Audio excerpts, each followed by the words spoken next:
Good whatever time it is wherever you are. Today I'm going to tell you a story about how I learned in college not to live with a friend that you would like to keep as a friend.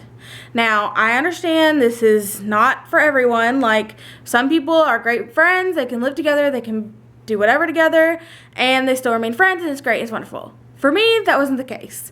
For me, in college, I learned that sometimes it's best to just be friends with your friends and not roommates. So, junior year in college, I decided to get a 3-person apartment, on-campus apartment with 2 girls from my sorority. One girl had been my best friend. We were best friends in the sorority. She was my best friend in college. We were like this. I mean, if you thought of one person, you thought of the other. We were always together. We were in band together. We were in the sorority together. We were just always connected at the hip. And the other girl was also in the sorority, but I wasn't quite as close, but she was close with my friend, so I mean, when we were sisters, we were in the sorority, we were friends, it just wasn't, like, super close. My best friend got her own room, and then me and the other girl shared a room, and it was a huge room, like, huge. We're having a lot of fun, it was great, we all did our own thing, we really only saw each other when we went to band, or when we were at a sorority thing. Sometimes we hung out in the living room. It was just really typical living with each other, living with a bunch of girls kind of deal. Like, I'd have my friends over, blah, blah, blah, and, you know, Justin and I would hang out. Well, later in the semester, later in the year, it got kind of weird because my best friend started getting, well, let's give her a name. Tanya. Tanya started being good friends with a couple other girls in the sorority, and they kind of formed this little group that was like really malicious, really like talked about everybody. And the thing was, it wasn't a secret. Like, everyone knew that they were always talking about people and always like making jokes and making fun of people, and like they just made people feel really, really bad about themselves. And at this point, I've come out of my shell a whole lot, and I'm pretty outgoing and pretty strong-willed, and it really didn't bother me all that much, because I knew that they just were jealous or uncomfortable with themselves or whatever, and they just felt the need to make fun of other people. And I think there was just, it wasn't so much Tanya, it was this one girl who was just really, I don't know if she was just insecure or what her issues were, but she just was really mean and really judgmental and could be so mean to other people. I don't understand why or why she did it, but she kind of manipulated the girls around her, and Tanya got caught up in that.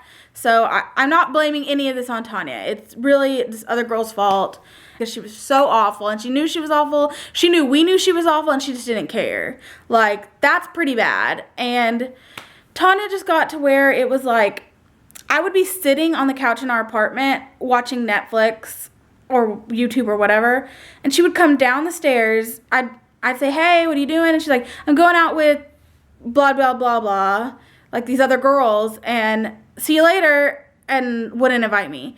Not that I like needed an invite or like expected her to invite me, but it was like 4 or 5 girls from the sorority were going to like have dinner or hang out. I just was like blatantly not invited, and I just thought it just was kind of hurtful that they didn't want me there, or she didn't think to invite me, or never wanted to invite me, because I'm the type of person that's like, we're going out to dinner, I forgot to tell it, or I didn't think you were down here, let's go, like, why don't you come? And it just was, it was always like, okay, bye, I'm going to hang out with such and such, these girls, and I just always felt like unwanted, and I'd never felt that way from her before.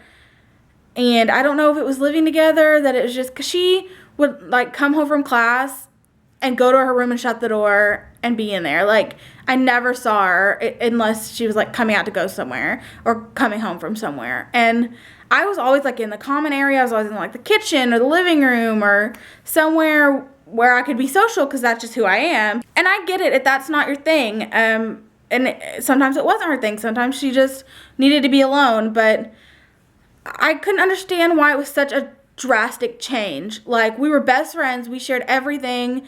She had shared stuff with me that she had told nobody else, and all of a sudden it was like she didn't want me in her life at all. And I couldn't understand what I felt like I had done something wrong, and I felt so bad.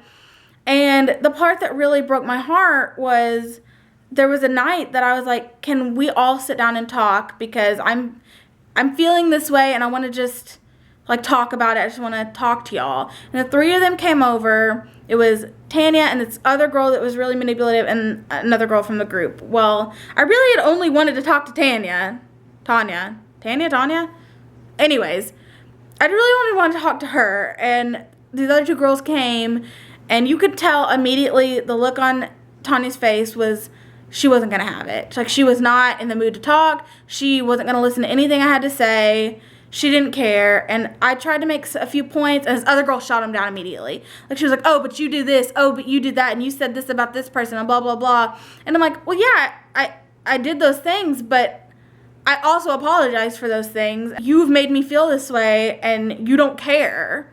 And she just like she just took control of the whole conversation, and I, again, got frustrated and started to cry. And this other girl, this Tanya, she did not give a care in the world that I was upset.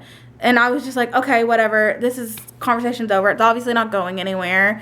And it was worthless. It was a waste of time. And I found out later that I wasn't the only one that felt that way about the way they were treating everyone. And it was a much bigger ordeal than just me and just the way I was feeling. And I never made up with that girl. I never made up with Tanya. I never had a good conversation with her again. From what I understand from some other girls in the sorority, she realized later that she was being manipulated by this other girl, and that she felt really bad for the way she treated people, specifically me, but we've never sat down and talked about it, and I would love to. I miss her. She was a great friend. The lesson I learned from it was it's much better to just keep your living life and your friendship life separate, and if possible, live alone in college. If not, do the random roommate thing. Meet someone new. It could be the greatest experience of your life. I have good friendships with some of the girls I lived with that I didn't know, and I got to live with some international girls, and that was an experience that I'll never forget. It was really good for me. So if you're that kind of person that thinks that they're too shy or something, maybe step out of your boundaries. Try something new.